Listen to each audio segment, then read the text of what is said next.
faz coisa errada. Salmo 102, verso 8 a 11, veja o que diz. Ela diz assim a santa palavra do Senhor: os meus inimigos me insultam a toda hora. Furiosos contra mim praguejam com o meu próprio nome. Por pão tenho comido cinza e misturado com lágrimas a minha bebida, por causa da tua indignação e da tua ira, porque me elevaste e depois me abateste. Como a sombra que declina, assim os meus dias, e eu me vou secando como a relva. Baixe sua cabeça, vamos orar ao Senhor.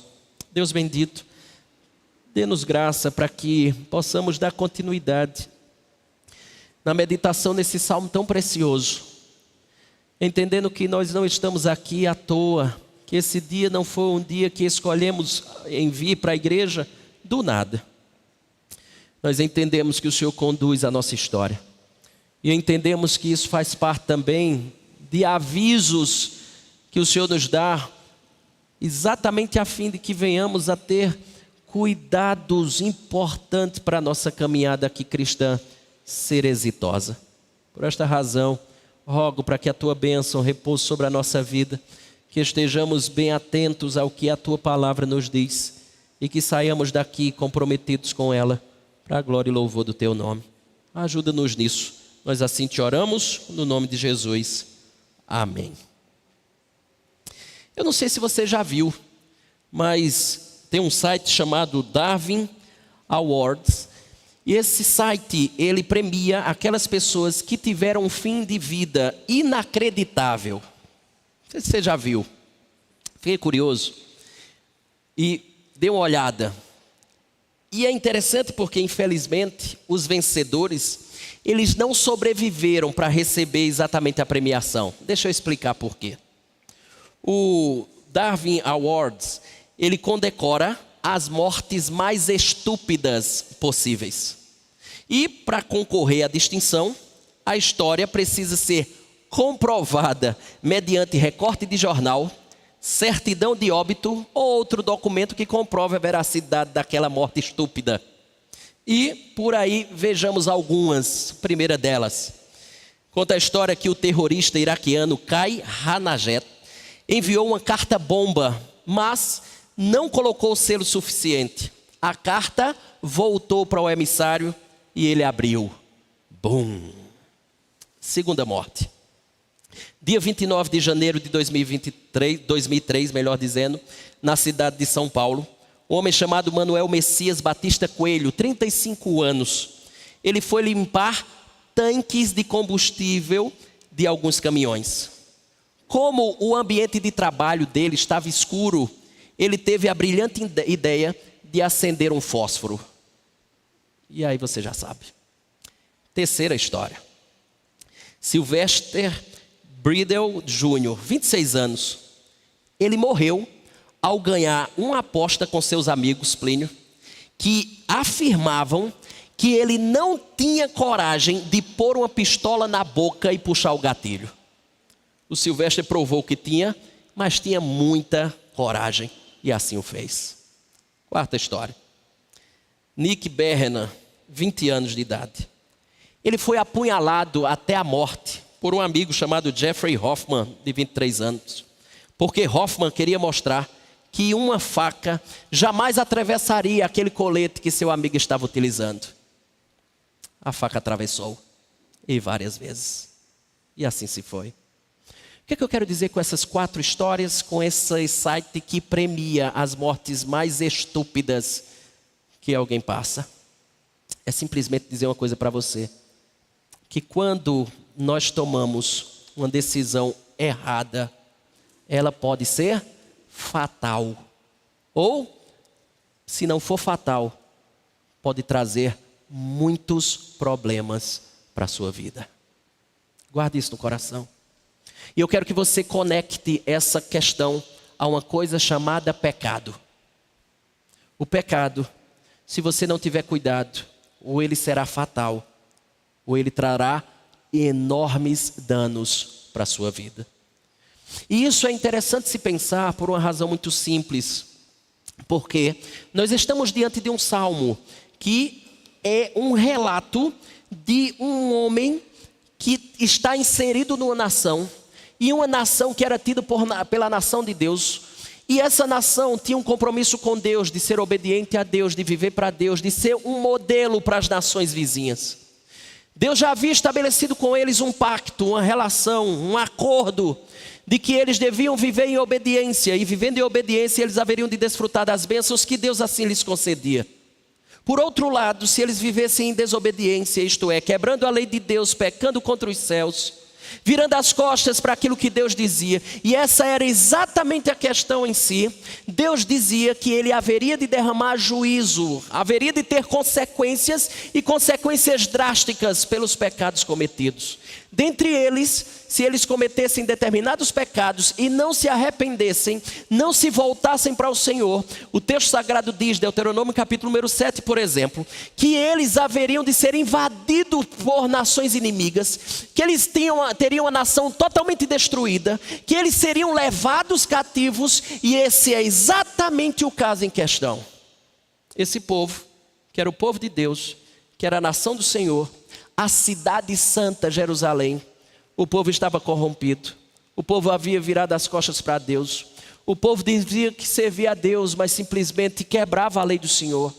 E eles não acreditavam que Deus haveria de trazer juízo. Por quê? Porque eles cometiam. Deus levantava homens para falar aos corações, dizer que eles deviam se voltar para o Senhor, se arrepender dos seus pecados, consertar os seus caminhos. E se eles não fizessem isso, Deus haveria de derramar juízo sobre eles. Eles não levaram em consideração o que Deus estava falando. Até que a gente é mais ou menos aquelas experiências que a gente diz mais ou menos assim, não vai acontecer, não é possível. E de repente você está vivendo exatamente aquilo que você não imaginava que acontecesse consigo. Pois bem, esse povo está exatamente nesse cenário. Uma nação chamada Babilônia invadiu a nação de Israel, destruiu uma cidade chamada Jerusalém. E nessa destruição, depois de várias invasões, porque foram invasões que aconteceram uma primeira vez, uma segunda vez, uma terceira vez, eles destruíram a cidade e levaram como escravos os homens que lá moravam. E fizeram dessas pessoas, ao longo de 70 anos, veja, 70 anos escravos, lá na cidade da Babilônia, servos na cidade da Babilônia, na nação babilônica. O que nos mostra que, quando nós viramos as costas para Deus, nós podemos passar por um período prolongado de disciplina divina, para que nós extraiamos as lições preciosas que o Senhor quer nos ensinar. Por esse motivo, esse salmo aqui presente acaba sendo um lamento de um patriota que está aflito pela situação, não apenas dele, apesar que ele aqui está se referindo mais a si, mas por uma nação inteira que agora está desfrutando do castigo divino, porque eles não levaram a sério aquilo que Deus falou. Ele tem fé e até espera que a cidade ressuscite em meio às ruínas. E deste modo, nós aqui temos uma oração de um homem aflito que na tristeza derrama sua desgraça nos pés do Senhor, para que Deus possa realmente restaurá-los. Nós temos um tema, está aqui o tema, um perigo chamado pecado. Foram os pecados que levaram essa nação para esse contexto que ele vai relatar aqui. E a primeira coisa que eu queria que você entendesse é que o pecado, ele destrói a reputação nossa. Ele destrói a sua reputação. Se não, veja, verso número 8, olha o que o Santo Texto diz. Ele diz assim, os meus inimigos me insultam a toda hora, furiosos contra mim praguejam com o meu próprio nome.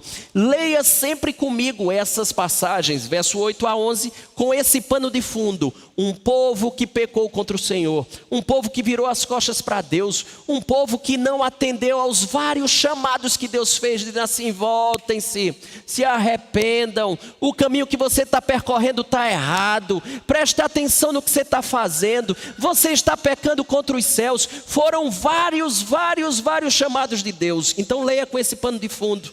Agora eles estão desfrutando do castigo divino. E ele diz, o texto, os meus inimigos me insultam a toda hora, furiosos contra mim praguejam com o meu próprio nome. Veja que a raiva dos seus inimigos era incessante. Ele aqui recebia os insultos dos mais variados na frente dele ou pelas costas dele. Portanto, além do sofrimento físico que já vimos na exposição passada, está lá no verso de número 3, você que não veio. Verso número 3 está lá, você viu o sofrimento físico. Verso 3 diz: porque meus dias como fumaça se desvanecem e os meus ossos ardem como fornalha. O que pode dar a entender que ele aqui está passando por uma febre muito alta. Além do sofrimento então físico, verso 3. Do verso 4 ele diz que foi ferido e está com falta de apetite. No versículo número 5 acrescente-se a dor que ele diz que está sofrendo. No verso de número 7 ele nos diz que estava com insônia e sofrendo de solidão. Ainda, além disso, ele sofre ofensas e injúrias. Então todas estas desgraças unidas, verso 3, 4, 5, 7, faz com que esse homem esteja em completa infelicidade aqui. Alguém já disse que pior do que ficar sem amigos é ser o alvo constante de inimigos ferozes. É pior do que não ter amigos. Meus irmãos, alguns estudiosos dizem que as injúrias, esses insultos que ele está dizendo aqui que recebe, se tratava de deboche para com Deus de Israel. Uma vez que, lembre-se, os babilônios invadiram Israel, destruíram a cidade de Jerusalém, levaram os cativos para a Babilônia e fizeram deles servos. Os babilônios então, aí pode ser o deboche da parte deles e os insultos do verso 8. E seria mais ou menos assim a pergunta dos babilônicos: onde está o Deus de vocês? Cadê o Deus de vocês, já que vocês dizem que o Deus de vocês é tão poderoso? Afinal de contas, nós triunfamos sobre vocês. Os falsos deuses estão dominando sobre a nação do grande Deus que arrancou aquele povo do Egito, abriu o mar vermelho, os sustentou no deserto com água e com comida. Eles estão agora, subjugados pelos babilônicos, e é possível que os insultos sejam: onde está o seu Deus? A gente sabe muito bem que a afronta corta como uma navalha, e quando ela é contínua, torna as dores prolongadas, e assim a gente vai perdendo o sabor da vida. Dizem que é por essa razão que esse salmo foi escrito, Salmo 115, verso 2. Por que diriam as nações: onde está o Deus deles? Basicamente, talvez, verso 8, seja exatamente esse o deboche que os babilônicos estão fazendo. Onde está o Deus de vocês? Onde está o vosso Deus? O profeta Isaías fala algo que corrobora nesse sentido. Se não me acompanhem, o texto diz assim, Isaías 37. A quem afrontaste e blasfemaste? E contra quem alçaste a voz e ergueste teus olhos ao alto? Contra o Santo de Israel. Então é muito provável que o deboche que eles estão fazendo é exatamente uma afronta ao Deus de Israel. Mas percorramos mais um pouco, eu estou no verso 8, já na parte B, veja o que o texto diz, parte B do verso de número 8. Diz assim, os meus inimigos me insultam a toda hora, furiosos contra mim. Agora olha o que diz: praguejam com o meu próprio nome. É interessante porque se você tem a versão chamada NVI, que é a nova versão internacional, ela diz assim, os que me insultam usam o meu nome para lançar maldições. Para mim é uma tradução muito legal dessa parte final aqui do verso de número 8. Porque o nosso praguejam, pelo menos da minha tradução, seria maldições aqui. Então ele está dizendo que seus inimigos usam o seu nome em maldição. Como é que é esse negócio? Deixa eu deixar claro para você. Olha esse texto de Gênesis 48, 20. Veja, o texto diz assim, que Deus o faça como Efraim e Manassés. Tem nomes que se transformaram em símbolos de bênçãos. Efraim, por exemplo, significa frutífero. Manassés significa levando a esquecer, esquecimento, perdão. Frutífero, perdão. Que Deus o faça frutífero e alguém que não guarde rancor. Então, no caso do salmista, o nome e a condição dele chegaram a tal ponto que se converteram num provérbio, sendo usados em conexões com maldições. Então é mais ou menos assim: que te faça como fulano de tal. Uma tragédia como ele. Então era mais ou menos isso. A reputação daquele homem estava sendo perdida. Exatamente por conta, lembra do pano de fundo? Do que aquela nação fez. Aquela nação virou as costas para Deus. Aquela nação desobedeceu ao Senhor. E não resta dúvidas que o fim é exatamente esse. Reputação perdida, destruída. Mas presta atenção, ainda tem uma segunda coisa. E ela perpassa o versículo número 9. Porque o pecado, ele causa tristeza. Ele pode até aparentar ser muito legal, muito interessante de ser desfrutado. Mas depois causa tristeza, lágrimas. Se não, veja, verso número 9, olha o que ele diz. Por pão tenho comido cinza e misturado com lágrimas a minha bebida. Meus irmãos, talvez você já tenha escutado sobre isso, porque era um costume da época para expressar tristeza, lamento, dor. Os indivíduos jogavam cinzas sobre a cabeça. Era muito comum naquela época. Alguém que está externando luto, alguém que está em uma grande angústia, alguém que está sentindo uma grande dor. Uma das expressões era lançar cinzas sobre a cabeça. Logo, é possível que esse salmista tenha lançado cinzas sobre a sua cabeça com tanta frequência, várias vezes, que elas tinham se misturado com a sua própria comida, quando ele comia o seu pão diário, seja café, seja almoço, seja janta, seja o que for. E obviamente, pode ser a comida mais deliciosa que você possa comer, mas misturada com cinzas, não tem o menor sabor. Deixa eu dizer uma coisa para você. Eu penso, inclusive, que talvez isso aqui não seja uma coisa literal do salmista. Talvez ele está usando isso aqui como metáfora. E se ele está usando como metáfora, o entendimento seria exatamente o seguinte: na profunda angústia, na profunda dor, no mar de lágrimas que muitas vezes estamos inseridos, a comida mais deliciosa não tem o menor sabor, é pura cinza. O paladar se perde, não tem gosto, porque a tristeza anula o sabor da vida, a angústia anula o sabor da comida.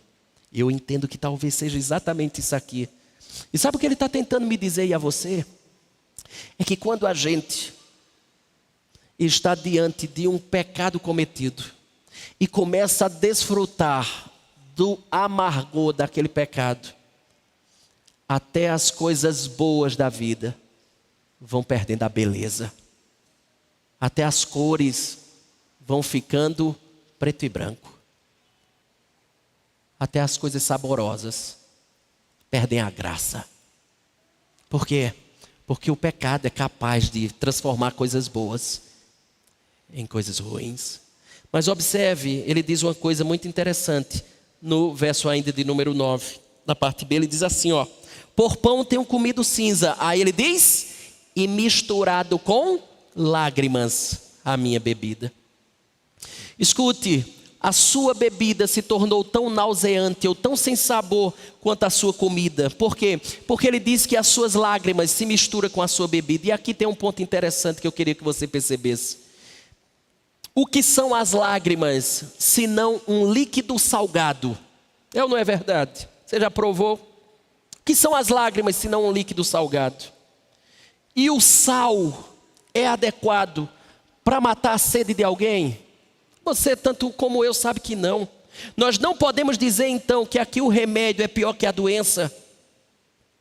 Pois não seria melhor suportar qualquer sede do que procurar extingui-la com água salgada, matar a sede com água salgada? Ele está simplesmente usando aqui uma coisa muito interessante.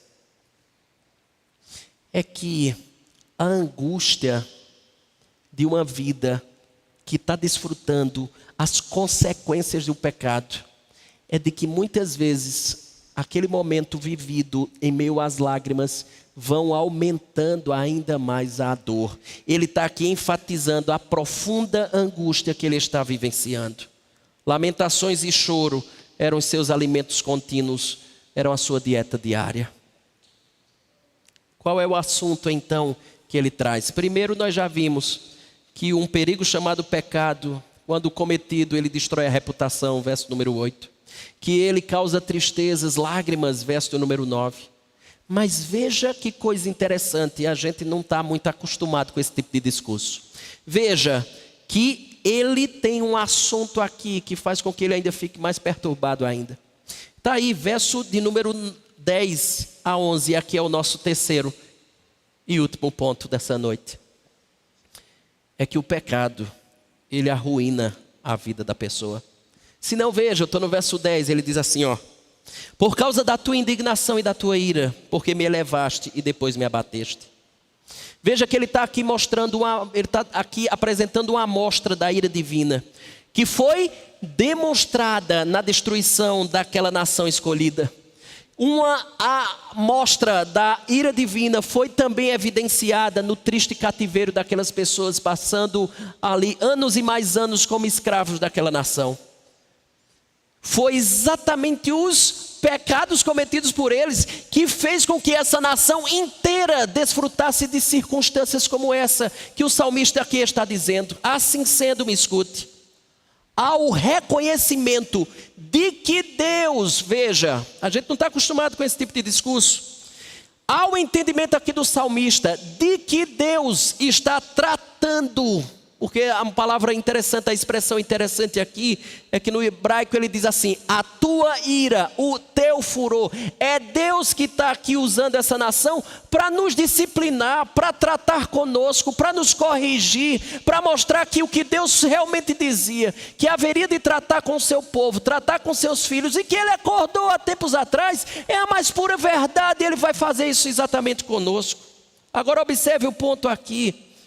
Ele então está demonstrando que a profundidade de sua tristeza procedia não só das dificuldades externas que ele estava vivendo, a saber, verso de número 8, dos inimigos que lhe insultam, verso de número 9, da tristeza que está lhe abatendo, pelas lágrimas continuamente derramadas. Ele está dizendo assim: ei, a minha angústia não é simplesmente essa tristeza, não procede simplesmente das dificuldades que eu estou enfrentando no campo externo, mas também do senso de que as mesmas representam a disciplina que me é aplicada, e aplicada pelo próprio Deus. É Deus que está derramando da sua ira sobre a minha vida, é Deus que está me disciplinando aqui. Logo, presta atenção, não era tanto a aflição em si mesma que o inquietava, mas a apreensão de estar sob a ira de Deus que lhe apertava o coração.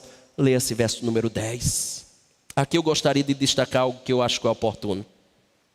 Preste bem atenção nisso. Nem sempre há um pecado específico quando Deus resolve nos golpear.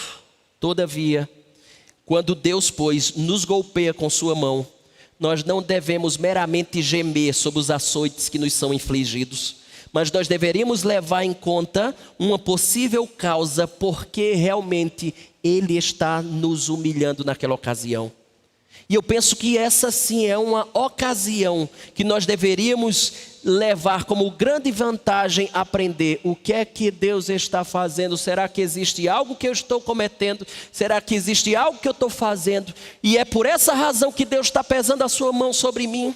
Eu entendo que essa é uma boa oportunidade para a gente fazer uma introspecção, a gente fazer um autoexame para perceber se os caminhos que temos trilhado, se atitudes que temos tomado, se o caminho que temos trilhado tem sido exatamente aquilo que Deus determinou para os seus filhos. Talvez Deus está tentando fazer com que você possa repensar algumas coisas que você tem realizado. Mas preste atenção, estou ainda no verso 20. A parte B diz assim, olha o que ele diz no verso 10, parte B. Ele diz: porque me elevaste e depois me abateste. E aqui a gente pode usar uma série de metáforas aqui que estão em jogo. Por exemplo, Spurgeon, o famoso pregador batista, ele dizia que a tradução aqui traz uma ideia de uma embarcação que é elevada para que ela possa ser atirada à terra com a máxima violência possível. E você sabe muito bem, já viu alguma ocasião em que um barco é levado às alturas e de repente ele é jogado na terra? Invariavelmente os danos são causados, é pedaço para tudo que é lado, Val. Spurgeon diz que há uma possibilidade muito interessante aqui, que isso também aqui nos lembra um lutador. Quem já assistiu o UFC, por exemplo, sabe muito bem disso, que aqui nos lembra um lutador que é levantado pelo seu oponente para poder voltar com ainda mais força, jogando ele no chão. É possível que a primeira interpretação da embarcação seja mais sensata, porque a embarcação sabe-se muito bem que quando ela sobe e cai na terra, os pedaços elas vão para tudo que é lado e aquela embarcação é danificada. É exatamente isso que ele está dizendo que acontece conosco. Quando nós não levamos em consideração aquilo que Deus fala, quando nós não atentamos para aquilo que Ele trata conosco, é como se em algumas situações da vida Deus mesmo nos levanta e faz com que aquilo ocorra, para que você possa entender só assim que não está trazendo benefício para a sua vida. Certamente, uma embarcação não resiste. E é esse o ponto que talvez o salmista queira dizer-nos. É possível que numa dessas levantadas de ocasiões em que você está vivendo, quando você descer, que for pedaço para tudo que é lado, talvez você não resista. Talvez a estrutura que você tem lá não resista. Talvez algo será destruído. Então, o que eu quero dizer é que isso parece uma ampliação ainda maior da tristeza que ele está aqui enfrentando. Antes, eles viviam numa situação muito boa, mas agora, por causa dos pecados, eles vivem uma condição muito difícil de vida. Antes, gozavam da companhia de Deus, dos louvores a Deus, do culto a Deus. Agora eles estão em outra terra, em outra nação, subjugados debaixo de uma nação. A lembrança do que tinham vivido causava ainda maior dor, mas eu quero que você extraia uma lição preciosa. Criançada, anota essa lição aí, ó. Olha aí, quem está aí com papel e caneta na mão? Qual é a lição? Cuidado com o pecado. Ele é destruidor. Cuidado com o pecado. Ele é destruidor. Deixa eu dizer uma coisa para você. Quantas famílias, quantas vidas arruinadas por conta de pecado. Pergunte à mulher traída. Pergunte ao filho que perdeu a estrutura familiar. Perdeu seu pai, porque agora ele já não vive mais em casa, convive com outra pessoa. Pergunte ao filho que agora está desfrutando de uma separação inesperada, que ele já não tem como abraçar sua mãe ou seu pai, porque agora mora em outra residência. Pergunte ao homem sério, mas que por uma fraqueza foi pego roubando e parou na cadeia. Converse com uma pessoa dessa e pergunte se ele faria de novo. Ao que entrou no caminho sem volta, por exemplo, das drogas. Ou aquele que enveredou pela vida promíscua. E numa das ocasiões em que a promiscuidade era muito evidente na sua caminhada, contraiu AIDS. Conversa com uma pessoa dessa e você vai saber muito bem exatamente como é destruidor o pecado cometido. Faça um autoexame e veja se você não está prestes a cometer algum pecado e arruinar. Escute, não só a sua vida, porque a gente tem muito disso. A gente pensa tão somente em nós, mas não é uma ruína tão somente para a sua vida, mas a de tantos que estão ao seu redor e você muitas vezes não pensa. Pense bem como estão as coisas em sua vida. Você não acha que está trilhando um caminho mau? Será que hoje, escute, não existe algum pecado incorporado ao seu estilo de vida, à sua prática diária? Me permita, a partir de então, fazer uso das palavras de um grande homem do passado. Seu nome era Jonathan Edwards. Ele tem um sermão conhecido como A Tragédia do Pecado Não Abandonado. E ele diz algumas coisas que são importantes demais para mim e para você, me escute. Ele diz assim, abro aspas, ele diz: permita que a sua própria consciência responda como você vê a própria vida. Você pratica algum pecado pela força do hábito? Pergunta dele. Ele diz assim: você se deu permissão para isso? Aí ele diz, abra aqui em Mateus 5. Abra comigo Mateus 5, verso de número 29 a 30. Olha o que ele diz. E aqui é Jesus, tá?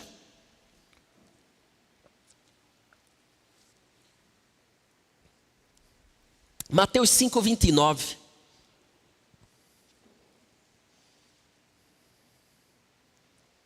Mateus 5, 29. Olha o que diz, me acompanha. Olha o que isso aqui nos comunica, ó. Mateus 5, 29 diz assim: se o teu olho direito te faz tropeçar, o que é que faz? Arranca-o e lança-o de ti. Pois te convém que se perca um dos teus membros e não seja todo o teu corpo lançado no inferno. Verso 30. E se a tua mão direita te faz tropeçar, corta-a e lança-a diante de ti. Pois te convém que se perca um dos teus membros e não vá todo o teu corpo para o inferno. O que ele está dizendo aqui não é difícil de se entender. Ele não está falando de amputação literal. Você se torna caolho. Ele está dizendo uma coisa muito simples, que com pecado não se brinca. Ou você é radical contra ele, ou será um grande problema para a sua vida, a ponto dele mencionar um lugar chamado inferno, para aqueles que não agem de tal maneira. Volto a Jonathan Edwards, no seu sermão, quando ele falava sobre a tragédia do pecado não abandonado. E ele diz assim: o pecado impedirá a boa influência da palavra de Deus. O tempo que ele permanecer será como uma úlcera que o manterá fraco e deficiente, embora você se alimente da melhor e mais proveitosa comida espiritual. Ele está dizendo mais ou menos assim: você pode comer do melhor sermão, do maior pregador da face da terra. Se o pecado que tem aí está incorporado e não foi abandonado, você está no estado de alguém que está com úlcera. Pode comer a melhor coisa, mas não vai te fazer muito bem. Aí ele diz: se você caiu em grande pecado, talvez algum tipo de pecado na sua vida tenha sido a raiz fundamental de seu grande fracasso. Aquele que não evita o pecado e não é meticulosamente obediente naquilo que Deus diz ele, não pode ser guardado dos grandes pecados. O pecado não abandonado será sempre uma abertura, uma porta aberta pela qual Satanás encontrará uma entrada. Aí ele diz: é como uma brecha na fortaleza pela qual o inimigo pode entrar. Portanto, se você caiu em algum pecado terrível, talvez esta seja a razão. Ou, escute, diz ele, se você permite algum tipo de pecado como um escape à corrupção, ele será como uma brecha numa represa que, se continuar assim, se abrirá sempre mais, até que não seja mais possível contê-la e a água da enxurrada vai varrer tudo. Se Deus o reprovou, talvez algum tipo de pecado explique o motivo. Provavelmente, a prática de um ato pecaminoso ou o fato de tolerar um ato maldoso tenha sido a razão de ter recebido um castigo doloroso. E aí, findando já as palavras dele, ele diz assim: às vezes Deus é excessivamente severo no trato com o seu povo nos pecados deste mundo. E se você lembra, Deus não permitiu que Moisés e Arão entrassem na terra prometida. Sabe por quê? Porque pecaram contra o Senhor. Davi sofreu e sofreu muito pelo pecado cometido. Teve problema no trono, teve problema na família, e no fim da sua vida, ele enfrentou um momento extremamente delicado. Foi uma ruína. Sabe por quê? Por causa dos pecados cometidos. Portanto, ele diz: se você percebeu que vive em algum tipo de pecado, considere que, de agora em diante, se viver da mesma maneira, estará vivendo diante de um pecado conhecido. Você não vai viver mais na ignorância, pois Deus hoje o alertou. É isso. Quando você desfrutar do gosto amargo do pecado, verá quão trágico foi não abandoná-lo enquanto havia tempo. Pule para o verso 11. Ele diz assim: como a sombra que se declina, assim os meus dias, e eu me vou secando como a relva. Meus irmãos, a metáfora que ele está utilizando aqui é muito interessante. Presta atenção. Quando o sol se encontra diretamente acima da nossa cabeça, via de regra por volta de meio-dia, quando ele está exatamente por cima da nossa cabeça, nós não observamos as repentinas mudanças das sombras que a sua luz produz. Mas quando ele começa a declinar, as sombras variam a cada instante praticamente. É um processo que o dia vai passando 1 hora, 2, 3, e aí você vai percebendo como ele começa a declinar e como as sombras vão sendo cada vez mais constantes. O fim desse processo é exatamente culminar no que você e eu conhecemos, que é exatamente quando o sol vai embora, o que é que chega? A noite chega. Então, o que ele está dizendo no verso número 11 é mais ou menos o seguinte, preste atenção. Ainda há um pouco de luz, ainda há um pouco de luz, mas está mudando rapidamente e não tardará em ser consumida pela escuridão da noite. Já estou no avançado das horas. Como alguém já disse, o salmista era como o homem do crepúsculo, logo se apagaria. A tradução literal dessa passagem do verso número 11 é mais ou menos assim: sombras que se encompridam, eles estão se expandindo cada vez mais, ficando cada vez mais horas, à medida que o dia declina. Mas vai chegar uma hora que vai desaparecer completamente, porque a noite chegou. E isso fica mais claro no fim do verso 11, veja, ele diz: e eu me vou secando como a erva.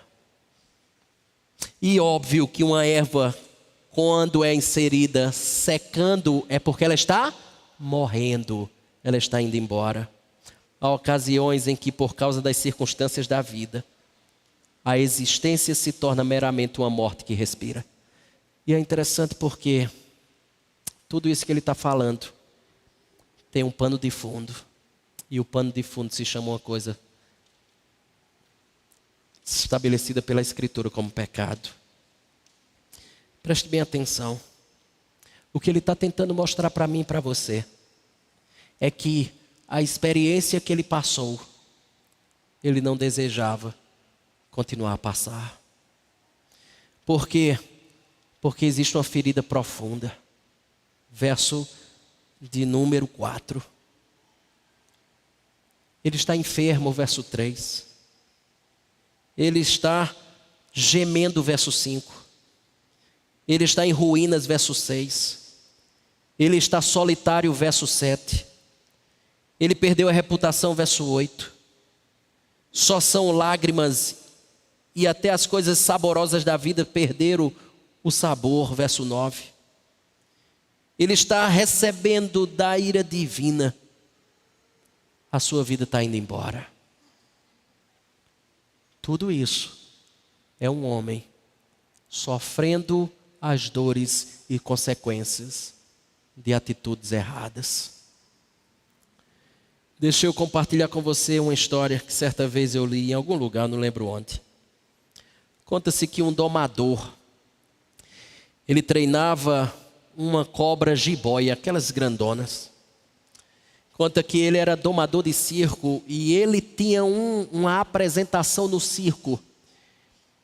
E ao longo de um tempo ele domou aquela cobra e a apresentação no circo era o seguinte: aquela cobra entrava no picadeiro e ele, depois de algumas palavras, de alguns contatos com a cobra, o ato era de ela enrolá-lo e ela começava enrolando de baixo, enrolava até o seu pescoço. E o ápice desse momento era exatamente quando ela chegava até em cima. E todo mundo ficava abismado como aquilo poderia acontecer e todo mundo morrendo de medo. Só que em um determinado momento a cobra ia simplesmente desenlaçando-lhe depois. E assim ele simplesmente se livrava dela por iniciativa da própria cobra. Ela saía e todo mundo aplaudia aquele homem. Certo dia, numa dessas noites, que a cobra, ele estava fazendo mais uma apresentação e a cobra lhe enrolou. E diferente de outros dias, em que ele já tinha feito várias apresentações, Joelma, ele sentiu que a cobra, a jiboia, não estava agindo como outras vezes. E ela lhe apertava, lhe apertava, lhe apertava. E ele, horrorizado, que a enorme cobra lhe apertava cada vez mais, gritou por socorro. Mas a plateia da noite, ela simplesmente pensou que aquilo ali fazia parte do espetáculo.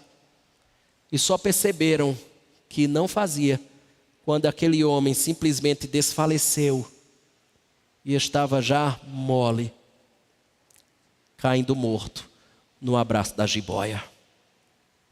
Ouviu-se depois, em que todo mundo percebeu a tragédia. As pessoas saíam daquele espetáculo horrorizadas. E escutou alguém dizer, nos corredores daquele circo, a seguinte frase, que diz assim: não importa o quanto se conheça esse animal, cobra é sempre cobra. Deixa eu dizer uma coisa para você. Não importa o quanto se conheça o pecado, ou que você pensa que é capaz de domá-lo. Pecado é sempre pecado. E por fim, ele vai lhe matar. Permita-me findar com a frase que eu gosto muito. William Gurnall foi um inglês do século 17 e ele disse uma coisa fantástica. Ele disse assim: as feridas causadas por Deus curam. Os beijos do pecado matam. Qual é a notícia boa? É que esse homem está exatamente, o salmista, recebendo as feridas causadas por Deus. E essa é uma boa notícia. Porque se você perceber, o autor insere um belo contraste entre o verso 11 e o verso 12. E eu queria que você observasse junto comigo o contraste que ele faz. Quando ele diz, olhe o verso 11 junto comigo. Ele diz assim, ó: como a sombra que declina, assim os meus dias. Aí o que ele diz? E eu me vou secando como a relva. Mas veja o verso 12.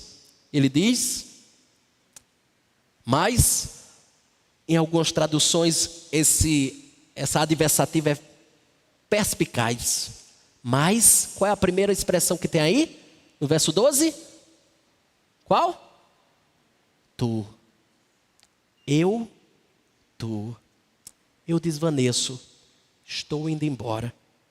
Estou morrendo. Tu, porém, Senhor, permaneces para sempre. O que ele está dizendo aqui?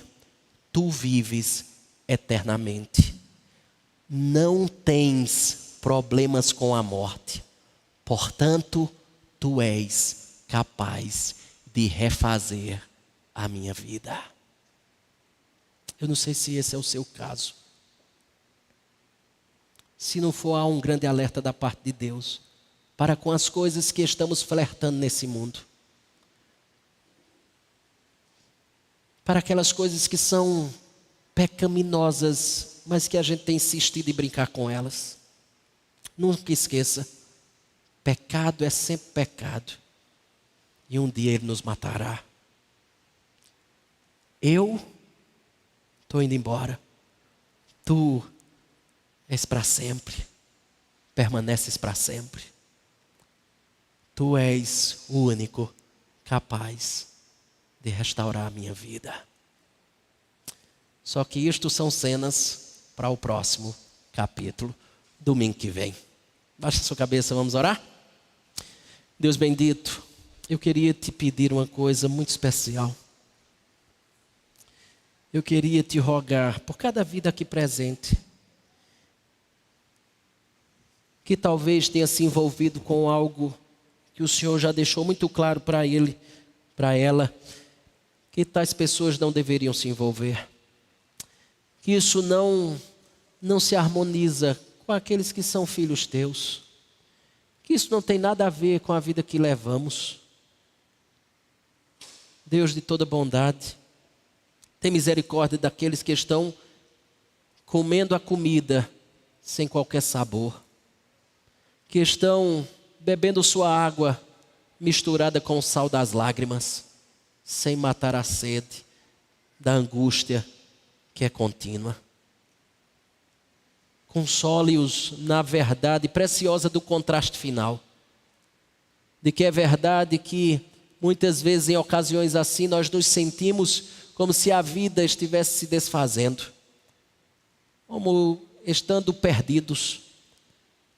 Ajude-nos a não ter pecado de estimação. Ajude-nos a abandonar pecados que muitas vezes estão lá, rotineiros na nossa trajetória.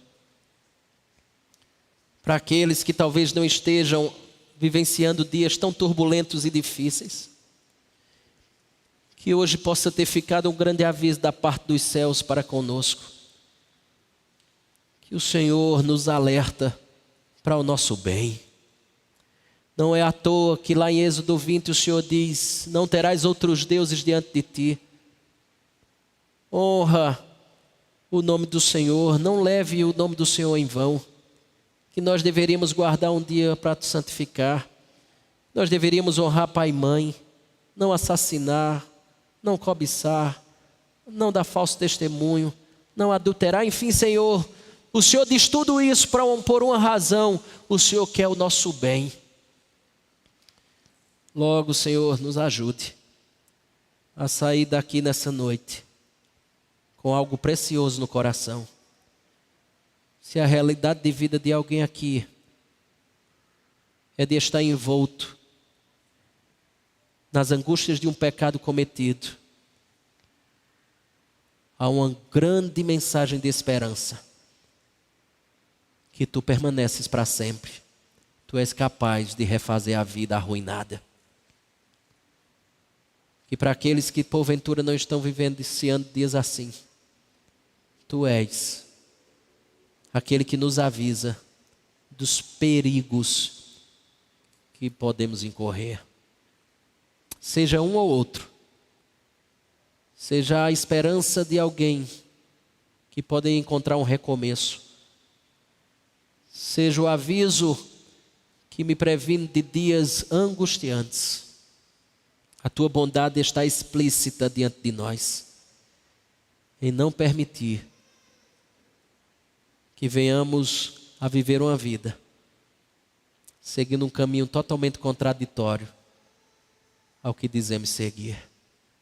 Repousa a tua bênção sobre nós, Senhor, e que teu Santo Espírito possa nos persuadir cabalmente de que o pecado nunca valerá a pena. Não só para nós, no particular, mas para um todo daqueles que estão ao nosso redor. Porque todos nós padecemos, todos nós sofremos. Aplica a tua palavra nos nossos corações e nos abençoe, conduzindo-nos em cada passo que venhamos a dar nesse mundo tenebroso. Nós assim te oramos, agradecidos demais, no nome de Jesus. Amém.